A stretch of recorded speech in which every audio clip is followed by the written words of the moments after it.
Welcome to the Chopin channel. I'm Roberto Poli. Not to sound dramatic, but I knew this day would come. It had to, sooner or later. I mean, the day I would make a video, or maybe several videos, about hairpins. In 2010, I published a book titled The Secret Life of Musical Notation. A book that, while generally well received over the years, has also ruffled a few feathers along the way. It proposes the idea that some signs and symbols we encounter in musical notation might not always mean what we had assumed for decades. Hairpins, the symbols commonly understood as indicating increases or decreases in volume, are one of them, and are discussed in the first chapter of the book. I guess 15 years ago, the musical world was less prepared than it is today to entertain this idea. There are questions in the book that inevitably unsettle habits of thought that force us to reconsider not only our reading of the score, but sometimes our conception of phrasing, of musical rhetoric, and even what we call style.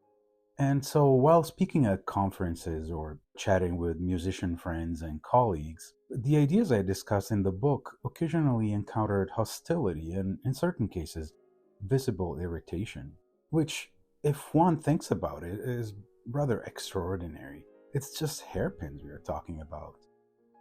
And yet, some of the reactions were so disproportionate that I gradually realized that discussion had very little to do with musical notation itself. What was being challenged were deeply ingrained assumptions, habits passed down through generations of teaching, performance traditions that had gradually acquired the weight of convention, and the possibility that composers may have intended something more subtle, flexible, and context dependent than modern practice sometimes assumes. I didn't fully realize it at the time, but it's understandable that such ideas could provoke skepticism, suggesting that even something as seemingly straightforward as the meaning of a hairpin might deserve reconsideration inevitably raises broader questions about interpretation. For musicians who have spent years teaching, performing, and thinking about this repertoire, these are not trivial questions. They invite a re-examination of long-established practices and perhaps the recognition that musical notation may communicate in ways that are more nuanced than we acknowledge. Whether one ultimately agrees with the ideas in my book or not, I understood that the issue reaches beyond a single notational symbol. They concern how we understand the relationship between the written score, historical practice, and musical expression itself. My book isn't only about hairpins, though. Still, I would like to focus on hairpins here, partly because the subject is vast enough to deserve its own space, and partly because my thinking about them has continued to evolve and expand over the years. Some ideas have shifted, others have become clearer, and certain intuitions that once seemed speculative now strike me as increasingly unavoidable. You may have watched other recent videos on hairpins, notably those with Seymour Bernstein, who passed away only a few weeks ago at the age of 99, as well as those by Ben Lottie, which also include engaging conversations with Bernstein. And Denis Zhdanov's contribution, which also features an interview with yours truly. These were valuable and important discussions, I thought, and I'm genuinely grateful that Bernstein, Lottie, and Zhdanov helped spark and sustain this conversation. Musical notation is complex on many levels, and it often happens that some details of the written text recede into the printed page, becoming invisible to us. We are so preoccupied with the mechanics of performance, playing the correct notes, observing rhythm, articulation, staccato, legato, pedaling, and so on, and then with shaping all of that into something musically coherent and personally meaningful, that sometimes we neglect to notice the notation itself. Recently, while working with a new student on the first movement of Schubert's Sonata in A major D959, we encountered a redundancy, a written crescendo asking for an increase in volume, appearing alongside an opening hairpin, also commonly denoting an increase in volume in the same place.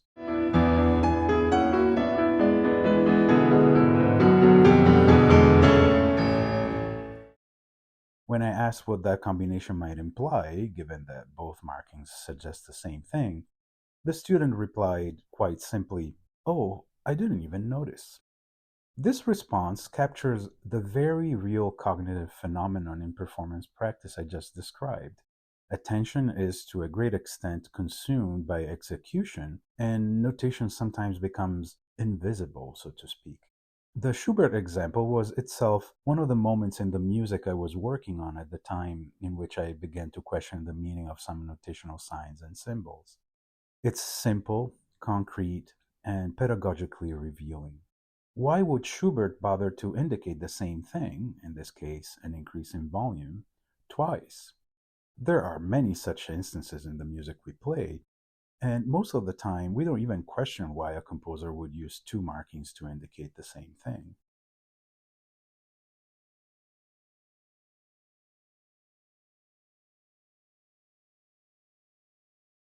But then contradictory or downright absurd instructions actually draw our attention. For example, this,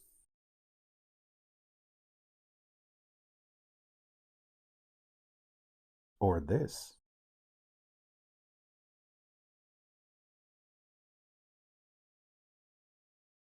And how about this?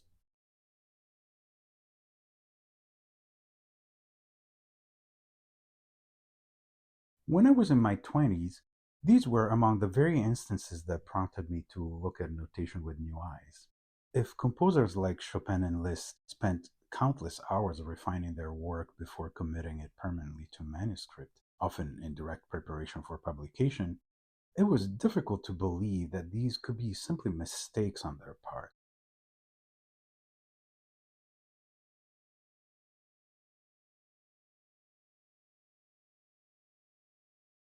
Celebrated pianists have tried to justify the presence of these unusual instances. Here is one concerning the last example I showed, Alfred Brendel, representing what would be, according to him, an increase in volume that is felt but not heard.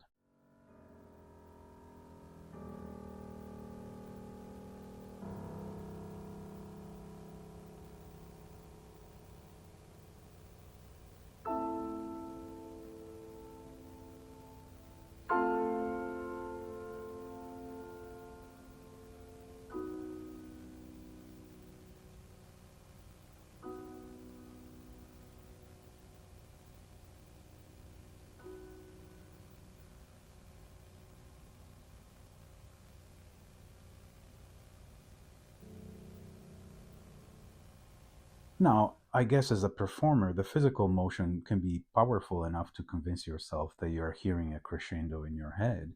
But what about the audience?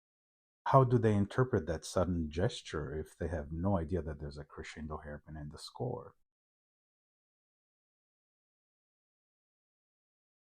And what about those who are simply listening? No visual, no score, just the sound. There was another thought that crossed my mind. Of course, hairpins sometimes coincide perfectly well with dynamic increases and decreases. But if they denote dynamic variations, then the question becomes, why did Schubert, Chopin, Liszt, or any composer really place them only in certain spots?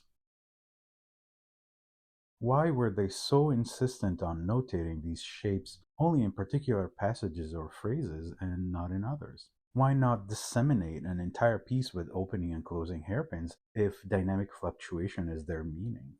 Surely it's not being suggested that there should be no dynamic shaping until a hairpin appears.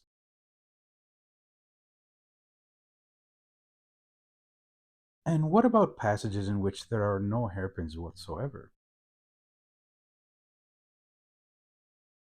Is the implication that nothing should happen expressively, dynamically, or rhetorically? Clearly not. Any sensitive performer will shape a musical line regardless of whether hairpins are present, which, in my mind, means that the appearance of a hairpin must signify something different or at least more specific than simple dynamic motion. The question then is why a composer would feel compelled to mark hairpins in these particular moments and not others. But even if some of these occasional hairpins were interpreted according to their conventional dynamic meaning, There were cases in which they went against what I instinctively wanted to do with the music. One case was the first theme of Chopin's Barcarolle, in which the closing and opening hairpins were in direct opposition to my tendency to grow in volume, then decrease. Another case I encountered was in the Largo from Chopin's Sonata in B minor, opus 58, where the hairpins, particularly the ones in crescendo, went against what I wanted to hear. These redundancies and contradictions, particularly the contradictions, were so frustrating that for a while I resolved to ignore the hairpins altogether and go with whatever my instinct dictated. And so I did make a crescendo followed by a decrescendo in the opening theme of the Barcarolle instead of doing the opposite. And I did taper instead of making a big crescendo to the end of these slurs in the Largo from the Sonata in B minor. Yes, I might have ignored Chopin's own instructions, but it seemed to satisfy my understanding of the music, even if it neglected to do justice to the text. As if it weren't difficult enough already, over time I began to notice that different editions presented inconsistencies. For example, some editions had hairpins that were not reported by others. And worse still, some editions deliberately omitted hairpins that created contradictions or redundancies. As I became acquainted with different editions of the pieces I was studying, I realized that some editors simply corrected some details or removed them altogether. Here are a few examples. The hairpin leading to the recapitulation in the first movement of Schubert's A major sonata that we mentioned earlier was turned by Breitkopf und Härtel into two hairpins, one opening and one closing. In Chopin's Ballade in F minor, the Paderewski edition leaves out this hairpin above the right hand. The end notes explain that the placement of the hairpin is puzzling and so it was eliminated. In the Wiener O-text edition of Chopin's Etude in F minor from the Trois Nouvelles Etudes, Paul Badura-Skoda explains that the hairpin might be a writing slip on Chopin's part.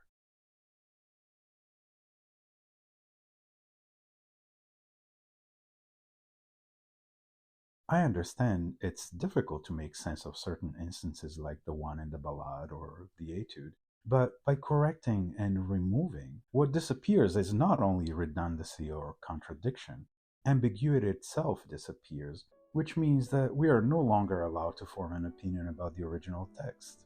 When that happens, someone has decided what the score is allowed to mean for us. So I wonder whether our reading of notation has become too dependent on the idea that a score must be logically clean in order to be meaningful.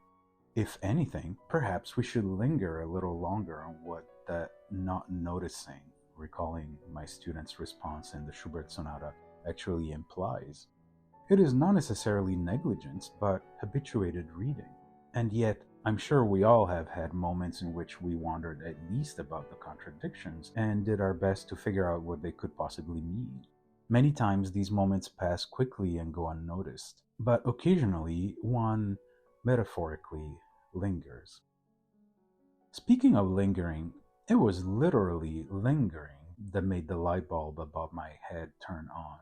Back in 1995, on a train ride to Rome, where I was scheduled to give a recital, I was going over the music in my head while following the score. The program included Chopin's Polonaise Fantasy, Liszt's B minor sonata, and Schubert's Sonata in A major. As I was looking at the Polonaise Fantasy, I suddenly noticed something shocking. Sometimes when I lingered for expressive purposes on a note or a chord, or on the beginning of a group of notes, a hairpin often appeared in the score.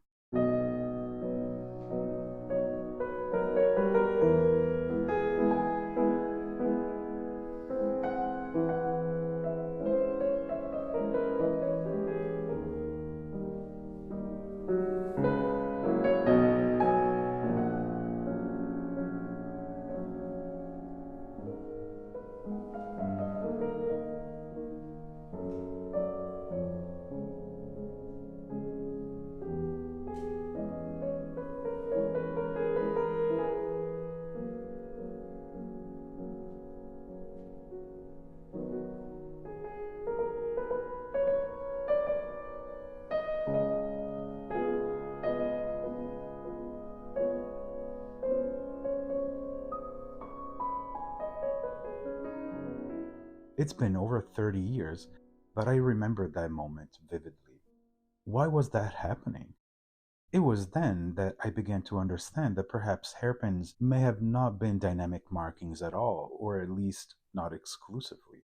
I finally concluded that what appeared to be a contradiction was not necessarily an error, but the coexistence of different layers of intention. And interestingly, it took stepping away from the performance, thinking about the music itself away from the piano, to notice how notation was offering those layers. One way of understanding this is to assign hairpins not a fixed instruction about volume change, but to think of how musical attention stretches or intensifies as time is experienced by the performer. That is to say, the presence of a hairpin may represent the way time is stretched, suspended, or allowed to hesitate. Put more simply, different aspects of what we call rubato, the freedom that is necessary to give music shape and expression. The moment when we linger on a note or a group of notes, when we gently slow down, when we hurry slightly, are called agogic inflections or agogic nuances, and we all use them in our interpretations. Most of the time, I'll have to add, without really knowing what exactly it is that we do when we play expressively. The etymology of the term agogic comes from Greek, but entered modern usage through German musicology. Let me guide you through a basic reading of hairpins as I came to understand them in their agogic role. There are two directions for a hairpin: an opening hairpin, which we commonly associate with crescendo, an increase in volume, and a closing one associated with diminuendo or decrescendo, commonly denoting a decrease in volume. In my new reading, when I tended to slow down, an opening hairpin often appeared. In other words, the opening hairpin seemed to suggest a slight broadening of tempo.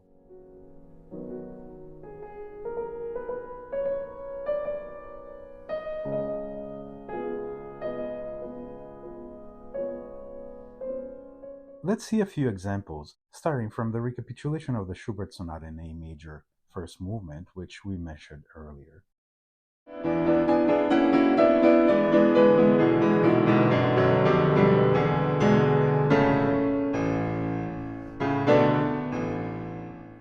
Now, the opening hairpin in this passage from the Nocturne in B flat minor, opus 9, number 1.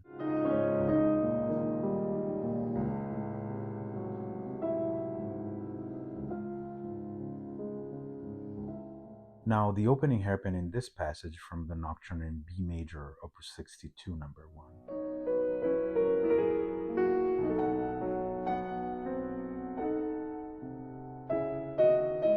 I chose these three examples because they all show that an opening hairpin is placed right before the return of a phrase, transitioning to a new phrase, or emphasizing the openness of a phrase. All moments in a piece of music that most people tend to underscore by slowing down beforehand. Here, Schubert and Chopin seem to suggest just that. Now, let's investigate closing hairpins. When I lingered and then returned to speed, a closing hairpin often appeared, meaning the closing hairpin suggested that I begin slower, then return to tempo. The first measure of Chopin's Barcarolle, for example.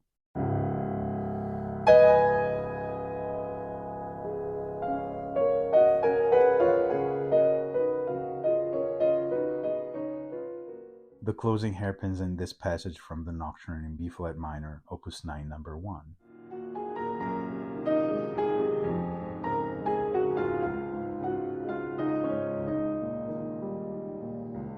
The closing hairpin in this passage from the Nocturne in B major, opus 62, number 1.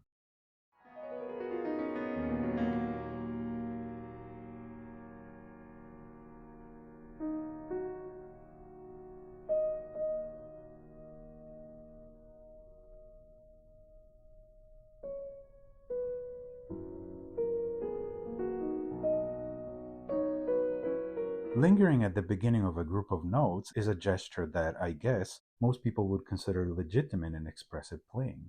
This, I think, is what Chopin suggests with these closing hairpins. If two hairpins appear in combination, opening and closing, then the passage would slow down and return to speed afterward. This is also a very common inflection that most pianists apply to underscore the singing nature of a phrase.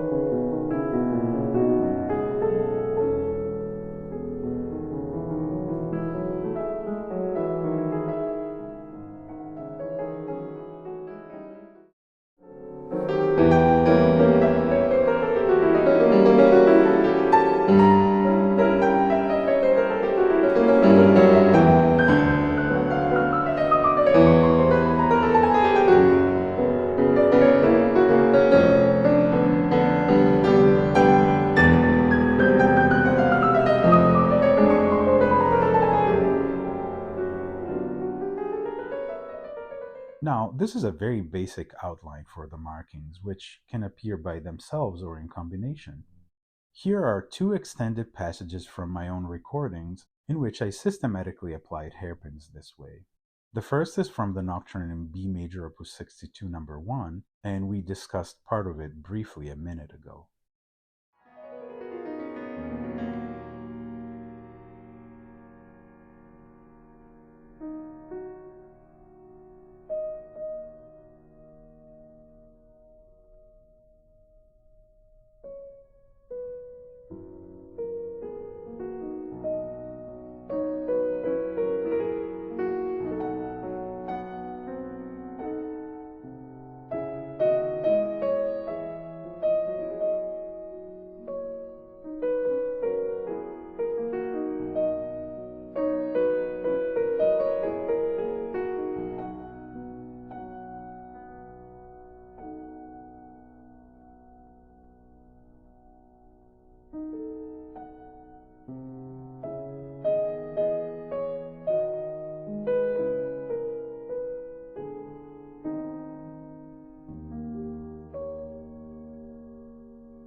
The second is from the first page of the Nocturne in B flat minor, opus 9, number 1, also discussed earlier.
I chose these extended passages because they show a number of hairpins opening and closing, one after another. Of course, feel free to rewind to see how these hairpins affect the flow of the music and notice their placement. Now, this is a turning point in this video because I have to make a confession. This way of reading hairpins in practice didn't make sense every single time. There were moments where I applied an agogic inflection simply because a hairpin appeared, but the music suddenly stopped speaking naturally. In those cases, phrases became mannered, exaggerated, or rhythmically distorted. Naturally, this made me question my entire approach. And so, over many months, if not years, I went back and forth countless times considering possible alternatives, sometimes reconsidering my method altogether. Was I interpreting the direction of the hairpins correctly? Was I forcing a single explanation onto a much more complex notational reality? Gradually, I came to understand that the mistake may have been in assuming that there had to be one universal alternative to replace the traditional interpretation of hairpins as dynamic markings. I was simply replacing one meaning with another. I understood that hairpins could carry several possible meanings in addition to agogic nuance, and that those meanings depended largely not only on the context, but also on the particular placement of the symbol. It required a degree of interpretation that I could not always immediately grasp. It took me a long time to react instinctively to the various possible meanings and know immediately what a hairpin, I think, means. That only made my research on the subject more compelling, and I learned a lot more over the years, even after my book was published.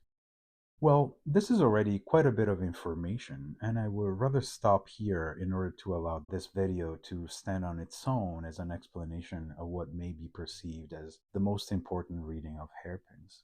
The truth is that there's so much more that can be gathered from hairpins and their specific placement. I welcome questions, of course. If you'd like to ask something, feel free to ask in the comments section. In my next video, I will discuss two other crucial aspects of what hairpins can mean, particularly when two of them appear in seemingly contradictory ways, but also in cases where their placement, sometimes altered by what may have been inattentive or overly zealous engravers, changed between the original manuscripts and the early editions, thereby altering their meaning. These two alternative readings of hairpins are perhaps even more important than the fluctuation of time we discussed in this video, and they were crucial in the way I understand and interpret the musical text today. And of course, where hairpins come from, we haven't even talked about that. See you soon.